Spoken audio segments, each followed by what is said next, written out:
Eh bien, bonjour à tous, et c'est avec un immense plaisir que nous avons accepté de remettre à notre partenaire tellement efficace pendant cette période de Covid un héros d'or. Ce héros d'or est donc remis à la CARSAT Rhône-Alpes pour toutes les actions qu'elle a mises en place, mises en œuvre avec tous ses collaborateurs au service des plus fragiles dans cette période tellement compliquée. C'est pour nous, Groupe Apicil, une immense joie de féliciter ce partenaire avec lequel nous assurons tellement d'actions auprès des personnes allocataires et retraitées, et qui correspond, cette action qu'ils ont mise en œuvre avec leurs ressortissants, mais surtout avec leur personnel, leurs agents du service public, qui ont complètement rempli leur mission auprès des personnes en fragilité.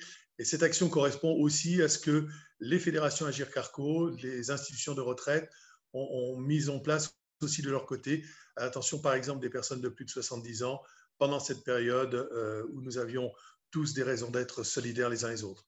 Comme quoi, lorsque le service public de la sécurité sociale, de la CARSAT se met en branle et tous ces personnels s'activent, eh bien on fait des belles choses et nous sommes fiers de vous remettre ce héros d'or.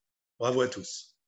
Bonjour à toutes et tous. Je suis donc ravie de recevoir le trophée Les Héros d'Or, qui récompense en effet l'investissement des équipes de la CARSAT dans un projet qui a été fondamental, c'est-à-dire la conduite de campagnes d'appels sortants, confinés mais pas isolés.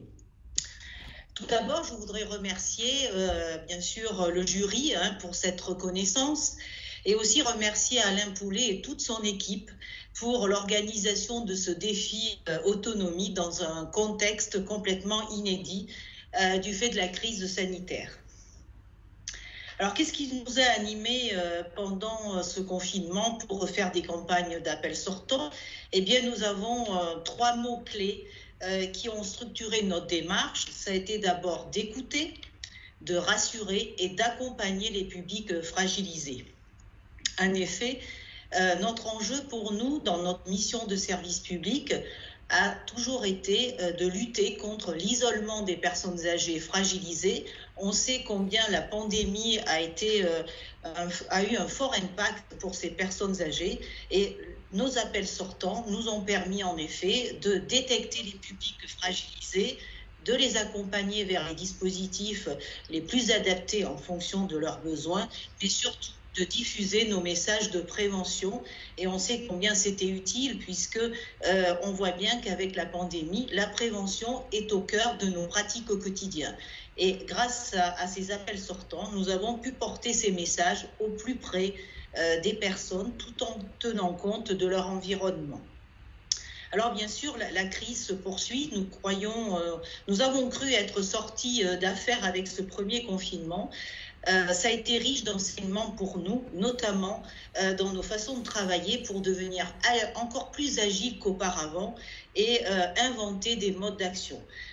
Nous avons 2 dimensions essentielles pour nous. La première dimension, c'est sur les messages de prévention, développer de plus en plus d'ateliers en distanciel, puisque malheureusement le présentiel n'est pas possible. Et là, nous avons en distanciel des visioconférences, des conférences numériques aussi, et ça marche bien. On voit que les personnes âgées et leurs familles se connectent, parce que pour ces personnes, c'est essentiel d'avoir ce lien social. La deuxième dimension, bien sûr, c'est la réalisation des visites à domicile, dès lors que nous avons des demandes d'accompagnement des personnes âgées à leur domicile.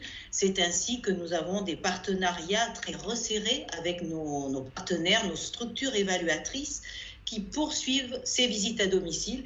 Et là aussi, elles sont grandement appréciées, parce que de nombreuses personnes âgées, dont la moyenne d'âge pour les publics que nous visons est de plus de 80 ans, on sait combien c'est utile ce dialogue, cette écoute, cette réassurance.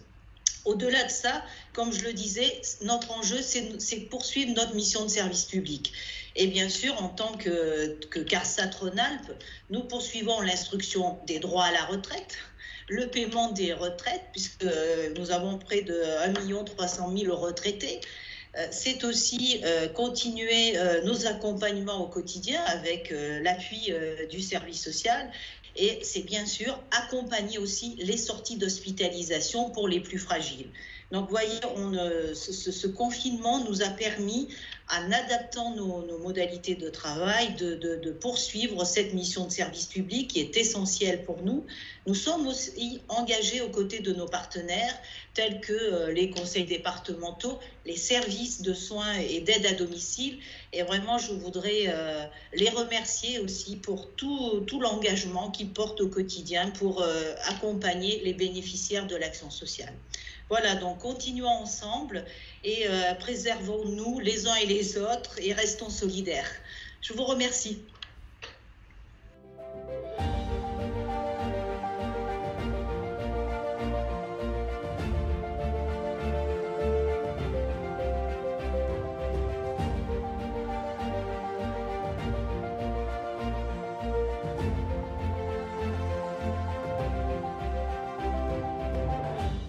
Écoutez, merci beaucoup. En tout cas, tout d'abord, en tant que présidente de la CARSAT Rhône-Alpes, je tiens vraiment à remercier toutes les équipes de m'avoir associée à la remise de ce prix Nos Héros d'Or qui récompense des initiatives exceptionnelles entreprises dans le cadre donc, de la crise sanitaire du premier confinement débuté en mars.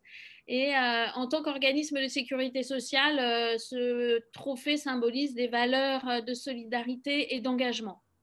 Alors, je remets le prix Nos Héros d'Or aux équipes de soins de l'EHPAD d'Ugier pour leur action dans la mise en place d'un jardin potager à destination des résidents. Quelle belle initiative! L'EHPAD Laurée du Pilat à la rive d'Augier, c'est une structure de l'hôpital d'Ugier qui comporte une centaine de résidents. Et durant le confinement, l'animatrice, Madame Gignoux, a créé un jardin potager dans le parc de l'EHPAD. Ce jardin est situé d'une façon à ce que les résidents des étages qui ne peuvent pas se déplacer puissent le voir et suivre l'évolution du jardin. Maintenant, les proches peuvent aussi se rendre sur ce jardin et elle a initié un appel aux dons pour le matériel afin que les résidents puissent participer à l'élaboration de ces fruits et ces légumes et qui peuvent être consommés soit en repas thérapeutique ou ils peuvent aussi les cueillir. Hein, les petites tomates de cet été ont été grandement appréciées. Et puis, cette initiative, je la salue à un autre titre, c'est que vraiment cet esprit d'initiative, cette forte mobilisation du personnel soignant et des particuliers, c'est un projet très collaboratif qui permet aux résidents d'œuvrer d'un point de vue et alimentaire et de s'oxygéner avec ce jardin thérapeutique et qui participe ainsi aux valeurs de fraternité et peut-être aussi de ce défi qui est la prévention du bien-venir grâce à l'alimentation et à l'oxygénation auquel je suis très attachée. Donc, merci à toutes ces équipes. Bravo pour le professionnalisme et la réactivité. Je vous remercie pour votre attention. Alors, je remercie le défi de l'autonomie, de ce trophée, de ce diplôme. Les résidents vont être fiers de leur travail. Et on a créé ce jardin potager pendant le premier confinement où, dans le parc, on a pu créer, et grâce à l'aide d'entreprises de dons, parce qu'on n'avait rien du tout, de dons d'entreprises pour le matériel de jardinage, des familles, des ripagériens aussi, des habitants de Rive-de-Gier, qui nous ont fourni le matériel, les graines. On a pu commencer un petit potager qu'on va agrandir, qu'on va clôturer grâce aux familles, à l'aide des familles. Et on a pu faire aussi, se servir de ce potager pour faire des repas thérapeutiques avec les légumes récoltés après, pendant la saison des tomates, des courgettes, des courges. Et on fait des repas thérapeutiques avec les résidents de certains services pour qu'ils puissent aussi tous bénéficier de ce jardin.